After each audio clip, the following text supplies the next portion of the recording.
ಕಾರ್ಯಕರ್ತರ ಒಂದು ಪಡೆ ತಯಾರಾಗಿದೆಯೋ ಇಲ್ಲೋ, ಎಷ್ಟು ಬೂತ್ ಮಟ್ಟದ ಕೆಲಸ ಆಗಿದೆ, ಎಲ್ಲಾ ಆಫೀಸ್ ಬೇರಸ್ ನೇಮಕ ಆಗಿದೆಯೋ ಇಲ್ಲೋ, ಮತ್ತು ಇನ್ನೂ ಹಲವಾರು ನಮ್ಮ ಹೋರಾಟಗಳು ಅವು ಎಷ್ಟು ಸಕ್ಸಸ್ ಆಗಿದಾವೆ ಏನ್ ತಾನ ಇದ್ರ ಬಗ್ಗೆ ಒಂದು ರಿವ್ಯೂ ಆಗಿದೆ. ಮತ್ತು ಇಂಥ ಸಂದರ್ಭದಲ್ಲಿ ಅಲ್ಲಿ ಪ್ರತಿಯೊಂದು ಜಿಲ್ಲೆಯ ಏನೋ ಸಮಸ್ಯೆಗಳಿದ್ದಾವೆ ಅದು ಚರ್ಚೆ ಆಗಿದೆ. ಹೀಗಾಗಿ ಇದು ಪ್ರತಿಯೊಂದು ಜಿಲ್ಲೆಗೂ ಒಂದೊಂದು ರೀತಿ ಒಂದೊಂದು ವ್ಯವಸ್ಥೆ ಇರ್ತದೆ. ಅದಕ್ಕೆ ಅದೆಲ್ಲ ಆಗಿದೆ. ಆಗಿನೂ ರಾಜ್ಯದ ನಾಯಕರು ಒಂದು ಮಾರ್ಗದರ್ಶನ ಮಾಡ್ತಾ ಇದ್ದಾರೆ. ಅದ್ರ ಮುಖಾಂತರ ನಾವು ಮುಂದಕ್ಕೆ ಪಕ್ಷವನ್ನು ಕಟ್ಕೊಂಡು ಹೋಗ್ತೀವಿ. ಈಗಾಗಲೇ ರಾಜ್ಯ ಮಟ್ಟದ ನಾಯಕರು, ನಾನು ವೈಯಕ್ತಿಕವಾಗಿ ನಮ್ಮ ನಾಯಕರ ಜೊತೆ ಚರ್ಚೆ ಮಾಡ್ತಾ ಇದ್ದೇನೆ. ಇದು ಪ್ರೊಸೆಸ್ ಮುಂದುವರಿತದೆ ಮತ್ತು ಡೆಫಿನೆಟ್ಲಿ ಒಂದು ರಾಜಕೀಯ ವ್ಯವಸ್ಥೆ ಇದು.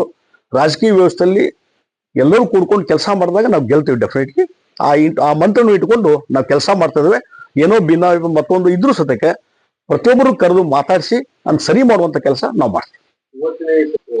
ಅಲ್ಲ ನೋಡ್ರಿ, ಒಬ್ಬೊಬ್ಬರು ಒಂದು ಅಭಿಪ್ರಾಯ ಹೇಳ್ತಾರ, ಅದು ಅಲ್ಲಿನೂ ಹೇಳ್ತಾರೆ, ಎಲ್ಲಾ ಕಡೆನೂ ಹೇಳ್ತಾರೆ. ಮುಂದೆ party has to take decision. Over all ಎಲ್ಲರದು ಅಭಿಪ್ರಾಯ ತಗೊಂಡು ಅದನ್ನ ನೋಡ್ಕೊಂಡು ವಿಲ್ ಟೇಕ್ ಡಿಸಿಷನ್. ಇಲ್ಲಿ ಸಂಘಟನೆ ಮತ್ತು ಚುನಾವಣೆ ಒಗ್ಗಟ್ಟಾಗಿ ಎದುರಿಸುವಂತದ್ದು, ಅದ್ರ ಬಗ್ಗೆ ಅಷ್ಟೇ ಮಾತ್ರ ಸಭೆ ಸೀಮಿತ. ಮತ್ತು ಇಲ್ಲಿ ಕ್ಯಾಂಡಿಡೇಟ್ ಸೆಲೆಕ್ಷನ್ ಆಗಲಿ ಮತ್ತೊಂದು ಹೆಸರು ಕೇಳುವಂಥದ್ದು ಇದು ಯಾವುದು ಪ್ರೊಸೆಸ್ ಇಲ್ಲ. ಇವತ್ತು ನಾನು ಬಂದು ಇಲ್ಲಿ ಒಂದು ಅಡ್ರೆಸ್ ಮಾಡಿ ಹೋಗ್ತೇನೆ ಅಷ್ಟೇ, ಬೇರೆ ಏನು.